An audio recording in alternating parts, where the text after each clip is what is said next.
আসসালামু আলাইকুম দর্শক। ভাদ্র মাস কিন্তু প্রায় চলেই এলো আর তাল পাকারও সময় হয়ে গেছে। তাই আজকে আমি চলে এসেছি তাল দিয়ে তৈরি একটা রেসিপি নিয়ে।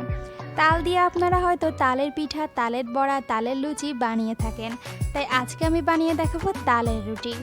আমার চ্যানেলের ভিউয়ার্সরা বিভিন্ন অঞ্চলের হওয়ার কারণে অনেকে হয়তো এটা প্রায় বানিয়ে থাকেন, আবার কেউ হয়তো এটার নামই শোনেননি। তাই সবার কথা বিবেচনা করেই আজকে আমি তালের রুটির রেসিপি আপনাদেরকে করে দেখাবো। ভিডিওটি শেষ পর্যন্ত দেখবেন, আশা করি আপনাদের অনেক ভালো লাগবে।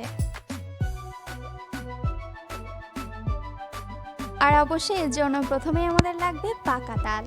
আমি এখানে 2 কাপ পরিমাণ পাকা তাল নিয়ে নিয়েছি। আর তালের তৈরি রেসিপি আপনারা বছর জুড়ে খেতে চাইলে তালের গোলাটা একটা এয়ারটাইট বক্সে রেখে মুখটা খুব ভালো মতো লাগিয়ে ডিপ ফ্রিজে 1 বছর পর্যন্ত সংরক্ষণ করতে পারবেন। এতে তালের ফ্লেভার ও স্বাদের কিন্তু কোনো হেরফের হবে না। এবার আমি তালের গোলার পাত্রটাকে চুলায় বসিয়ে দিচ্ছি মিডিয়াম আঁচে। একটু নাড়াচাড়া করে এর মধ্যে এবার আমি দিয়ে দিচ্ছি 1/2 কাপ পরিমাণ চিনি। চিনিটা এখানে অপশনাল, যারা চিনি কম পছন্দ করেন তারা চাইলে নাও দিতে পারেন, কারণ তালের কিন্তু নিজস্ব একটা মিষ্টি ভাব আছে, যার জন্য চিনিটা না দিলেও চলে। তালের গোলার মধ্যে এবার আমি দিয়ে দিয়েছি 1 চিমটি লবণ দিয়ে আরও খানিকক্ষণ নাড়াচাড়া করে এর মধ্যে আমি দিয়ে দিচ্ছি 1 চা চামচ পরিমাণ জাফরান পাউডার।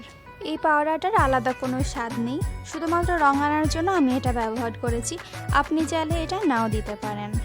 তালের গোলার রং প্রাকৃতিকভাবে অরেঞ্জ কালার হলেও রুটি বানালে এটা কিন্তু অনেকটা সাদাটে হয়ে যায়। তো একটু ফুড কালার দিলে রুটির রংটাও অরেঞ্জ হয়ে যায় আর দেখতে কিন্তু তখন খুবই সুন্দর লাগে। গোলাটার মধ্যে এবার বলক ওঠা শুরু হয়ে গেছে। এবার আমি এর মধ্যে দিয়ে দিচ্ছি ময়দা। আমি এখানে 2 কাপ তালের গোলার জন্য 4 কাপ পরিমাণ ময়দা ব্যবহার করেছি। সাধারণ আটা রুটি বা চালের রুটি বানানোর ক্ষেত্রে আমরা ডোটাকে যেমনভাবে বানিয়ে নিই, তালের রুটির ক্ষেত্রেও কিন্তু ঠিক একইভাবে ডোটাকে বানিয়ে নিতে হবে। মিশ্রণটাকে আমি একটা প্লেটে তুলে নিচ্ছি আর এবার এটাকে আমি হাত দিয়ে খুব ভালো করে মথে নেব।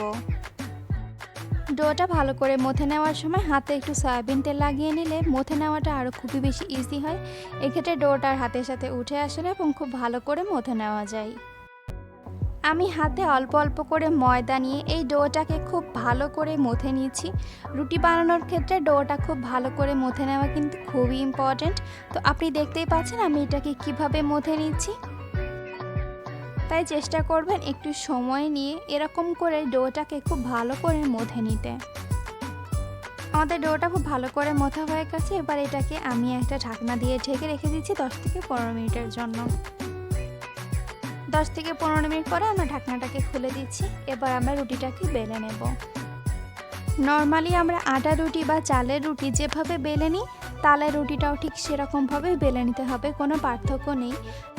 তবে সাধারণ রুটির থেকে তালের রুটিটা একটু মোটা করে বানাতে হয়। বেশি করে ময়দা দিয়ে আমি রুটিটাকে বেলে নিচ্ছি। দেখতেই পাচ্ছেন, যারা নতুন রাঁধুনি চেষ্টা করবেন এভাবে বেলে নিয়ে রুটিটা বানাতে। আর যারা পুরাতন রাঁধুনি তাদের জন্য তো আমার কিছু বলার নেই, আপনারা অলরেডি কিন্তু এই ধাপটা পারেন।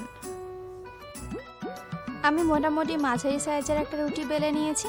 আমি আপনাদেরকে দেখিয়ে দিচ্ছি আমি কেমন মোটা করেছি রুটিটা। দেখুন দর্শক, আমি এরকম ধরনের মোটা করলাম রুটিটা এবং এমন সাইজ করলাম। আপনি চাইলে আপনার পছন্দ মতো করতে পারেন। এবার আমি রুটিটাকে ছেঁকে নেব। গ্যাসের চুলায় লো আঁচে আমি একটা তাওয়া বসিয়ে দিয়েছি।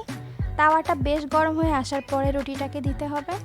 তালের রুটি কিন্তু সাধারণ রুটির মতো ফোলে না, আর এতে চিনি দেওয়ার কারণে একটু পুড়ে যায়। আর তালের রুটির বৈশিষ্ট্যই হলো এটা একটু পোড়া পোড়া খেতে বেশি ভালো লাগে। চেষ্টা করবেন একটা হাতার সাহায্যে বারবার রুটিটাকে এদিক ওদিক করে উল্টে পাল্টে দিতে, তাহলে আর একদিকে বেশি পুড়ে যাওয়ার সম্ভাবনা থাকবে না। তো এভাবে কিছুক্ষণ ভাজা হয়ে গেলে আর অল্প একটু ফুলে আসলে এটাকে আমরা তাওয়া থেকে তুলে নিচ্ছি। চেষ্টা করেছি খুব সহজে রেসিপিটা আপনাদের সামনে উপস্থাপন করার জন্য। আশা করি আপনাদের ভালো লেগেছে। ভালো লাগলে অবশ্যই আমার চ্যানেলটিকে সাবস্ক্রাইব করবেন আমার পরের ভিডিওগুলো দেখার জন্য। সবাই ভালো থাকবেন, সুস্থ থাকবেন। খোদা হাফেজ।